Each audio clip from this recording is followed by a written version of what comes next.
আসসালামু আলাইকুম। এখানে আমি ময়দা নিয়েছি আর আপেল নিয়েছি, লাল আপেলগুলো নিয়েছি। আমি কি তৈরি করব বন্ধুরা, তোমরা বুঝতে পেরিয়ে গেছো। এখানে আমি ইস্ট নিয়েছি, ইস্টটাকে ময়দার মধ্যে দিয়ে দিব আর একটু লবণ দিয়ে দেব। দিয়ে এবার ময়দাটাকে মিক্সড করে নেব। মিক্সড করা হয়ে গেছে। মিক্সড করা হয়ে গেছে। এবার আমি হালকা গরম জল নিয়েছি। হালকা গরম জল দিয়ে কিন্তু আমি একটা আটাটাকে ময়ান করে নেব। আটা না, এটা কিন্তু ময়দা। আমি ময়দা নিয়েছি, আটাও নিতে পারো। যে আটাতে রুটি তৈরি করো ওটা আটা থেকেও হবে, কিন্তু যেহেতু আমার বাড়িতে ময়দা আছে ওই জন্য ময়দা দিয়েই তৈরি করব। একটু একটু করে দিব। হালকা গরম জল করেছি, বেশি না, হালকা করতে হবে, নাহলে আটাটা সিদ্ধ হয়ে যাবে। এটা ময়দাটা আস্তে আস্তে কিন্তু এবারে একটু ময়ান করে ভালোভাবে কিন্তু মেখে নিব। দেখো এইভাবে কিন্তু ভালোভাবে কিন্তু মেখে নিচ্ছি আটাটা। আটা না, ময়দা, আমি আটা বলছি বারবারে। দেখো মাখানো হয়ে গেছে। একটু আমি তেল দিয়ে দিব, অল্প সাদা তেল দিব আমি এখানে। সাদা তেল দিয়ে কিন্তু ভালোভাবে আটাটাকে উপরে মাখিয়ে নিব। মাখিয়ে নেওয়া হয়ে গেছে। এবার আমি ঢেকে দিব, মানে 10-15 মিনিট ঢেকে দেব। এবার ঢেকে দিলাম 10 মিনিটের জন্য, মানে 10 থেকে 15 মিনিট রাখবো। এবার আপেলগুলো আমি কেটে নেব। এবার আপেলগুলো কেটে নিচ্ছি। দেখো আমি কিভাবে আপেলগুলো কাটছি, না দেখলে বুঝতে পারবে না বন্ধুরা। ভালোভাবে দেখো আমি কিভাবে কেটে নিচ্ছি। পাতলা পাতলা করে কিন্তু কেটে নিতে হবে, কিন্তু মোটা করা চলবে না। কিন্তু যত পাতলা করতে পারবে ততই ভালো। দেখো আমি কিন্তু বটি দিয়ে কাটছিলাম, কিন্তু চাকু দিয়ে কিন্তু ভালোভাবে কিন্তু কাটাটা সুন্দর হচ্ছে।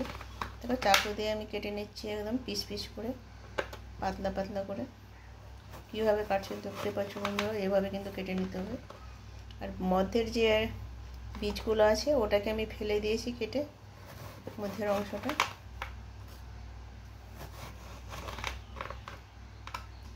কাটানো হয়ে গেছে। এখানে কিন্তু বাটিতে আমি জল নিয়েছি, জলের মধ্যে আগে থেকে ভিজিয়ে দিয়েছিলাম। এবার বাকিগুলো জলের মধ্যে দিয়ে দিব। লেবু কিন্তু লেবু দিতে হবে, একটু লেবু দিয়ে দেবো, লেবুর রস। লেবুটাকে কেটে নিচ্ছি। লেবুর রসটা দিলে কিন্তু ভাঙবে না, সুন্দর হয়ে থাকবে আপেলটা। রসটা আমি দিয়ে জলের মধ্যে দিয়ে দিলাম। একটু হালকা কিন্তু গরম করে নিব। ইন্ডাকশনে কিন্তু আমি চাপিয়ে দিয়েছি।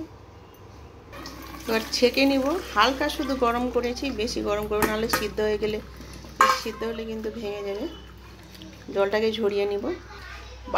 ভালোভাবে জলটা ঝরিয়ে নিয়েছি।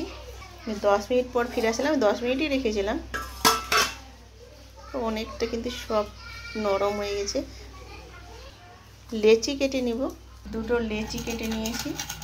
একটা লেচি নিয়ে নিলাম। এবার রুটি তৈরি করব। যেভাবে রুটি তৈরি করে ওইভাবে কিন্তু করে নিতে হবে। 4 কোনা করে কেটে নিতে হবে। সাইডের অংশগুলো কেটে দেব।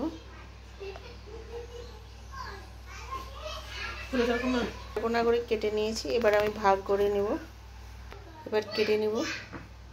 দেখো কীভাবে কাটছি, আমি চাকু দিয়ে কেটে নিচ্ছি, আমার চাকু কাটাই আছে। 4 ভাগ করে কিন্তু আমি ভাগ করে নিয়েছি। 4 ভাগ করে কেটে নেব।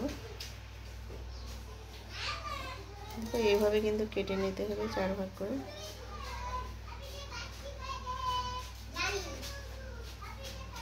খেতেও কিন্তু দারুণ, দেখতে দারুণ, কিন্তু এভাবে তৈরি করে দেখবেন। দেখো কাটানো হয়ে গেছে। তুলে তুলে এক সাইডে আমি রেখে দেব। দেখো কেটে আমি এক সাইডে রেখে দিলাম। একটা আমি নিয়ে নিলাম, একটা আমি তৈরি করে দেখাচ্ছি আগে। এই যে একটা প্যাকেট নিয়েছি, এটা আমি প্যাকেট নিয়েছি মিল্ক মেড। এই প্যাকেটটা মুদির দোকানে পাওয়া যায়, যেখানে খুঁজবেন পাওয়া যাবে, বাজারে পাওয়া যাবে। এই প্যাকেটটা নিয়েছি বাজার থেকে। আর প্যাকেটটা আমি একটু খুলে আমি দিয়ে দিব, একটু লাগিয়ে দিব। দেখো এইভাবে কিন্তু লাগিয়ে দেবো। আঠালোর মতো কিন্তু লেগে যাবে। খেতেও কিন্তু খুব সুন্দর লাগবে, একটু মিষ্টি মিষ্টি ভাব লাগবে।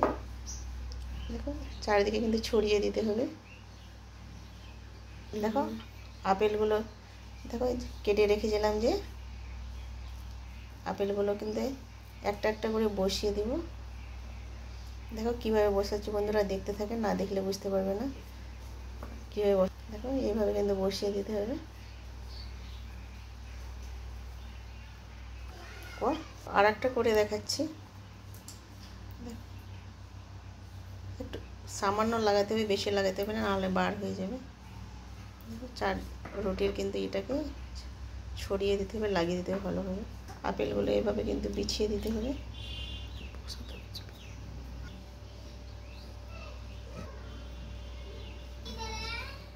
দেখো কীভাবে বিছাচ্ছি, দেখতে পাচ্ছ। দেখো এইভাবে কিন্তু বিছানো হয়ে গেল। এবার কিন্তু এটাই পাশের রুটির অংশটা কিন্তু উপরে দিয়ে দিই, চেপে চেপে দিতে হবে, মানে জয়েন্ট হয়ে যায়। দেখো এইভাবে, দেখো কীভাবে মুছে যাচ্ছে, দেখতে পাচ্ছ। দেখো এটা কিন্তু ফুল তৈরি হয়ে যাচ্ছে বন্ধুরা, দেখেন একদম সেম কিন্তু পদ্ম ফুলের মতো। আমার কিন্তু দুটো তৈরি করা হয়ে গেল, বাকিগুলো কিন্তু এইভাবে আমি তৈরি করে নেব। দেখো সবগুলো কিন্তু আমি তৈরি করে নিয়েছি। সুন্দর লাগছে না বন্ধুরা? দেখো দারুণ হয়েছে ফুলগুলো, কিন্তু দেখো দারুণ হয়েছে না? এখানে একটা কড়াই নিয়েছি, কড়াইটাকে সে চাপিয়ে দিব। কড়াইটা গরম হয়ে গেছে, আমি তেল দিয়ে দেবো। বেশি ভাসান তেলে কিন্তু ভাজতে হবে না, হালকা তেলে কিন্তু ভেজে নিলেই হবে। আর একটু দিয়ে দেবো, অল্প অল্প করে ভেজে নিব। তেলটা গরম হয়েছে, আমি দিয়ে দেবো। এটা কিন্তু ভাপিয়েও নিতে পারো, আমি কিন্তু ভাপাবো না, হালকা তেলে কিন্তু আমি এটা ভেজে নিব। এটা কিন্তু ভাজা পিঠা বলে বন্ধুরা, যেহেতু ভিতরে একটু ক্রিম দিয়েছি, ক্রিমটা দিয়ে কিন্তু খেতে দারুণ লাগে, মিষ্টি মিষ্টি ভাব লাগবে। আর আমি উপরে কিন্তু আপেলটাকে ভাজবো না, এইভাবে কিন্তু সবগুলো ভেজে নেব। দেখো এইভাবে কিন্তু আমি সবগুলো দিয়ে দিচ্ছি, এভাবে কিন্তু সবগুলো ভেজে নিতে হবে, হালকাভাবে কিন্তু ভেজে নিব আমি। কিন্তু বেশি তেল দিয়ে নিই, অল্প তেলে, হালকা তেলে কিন্তু আমি ভেজে নিব। দেখো সাইডে মানে একটু আমি উল্টি পাল্টি করে, এভাবে কিন্তু উল্টি পাল্টি করে একটু ভেজে নেবে, যেন কাঁচার অংশ না থাকে। আমার কিন্তু ভাজা হয়ে গেছে, এবার আমি তুলে নিই। খুব সুন্দরভাবে কিন্তু হয়ে গেছে, তুলে নিয়েছি। বাকিগুলো আবার দিয়ে দিব। সবগুলো কিন্তু আমি ভেজে নিয়েছি। দেখো সবগুলো আমার ভাজা হয়ে গেছে, এবার তুলে নিলাম সবগুলো। দারুণ হয়েছে না বন্ধুরা? দেখেন, অনেকে তো ভাপা পিঠা খেয়েছেন, এবার ফুল পিঠা খেয়ে দেখবেন, ভাজা ফুল পিঠা কেমন হলো দেখেন তো। দারুণ হয়েছে না? দারুণ হয়েছে, খেতে কিন্তু দারুণ লাগবে। এখানে ভিডিওটা শেষ করলাম। আল্লাহ হাফেজ।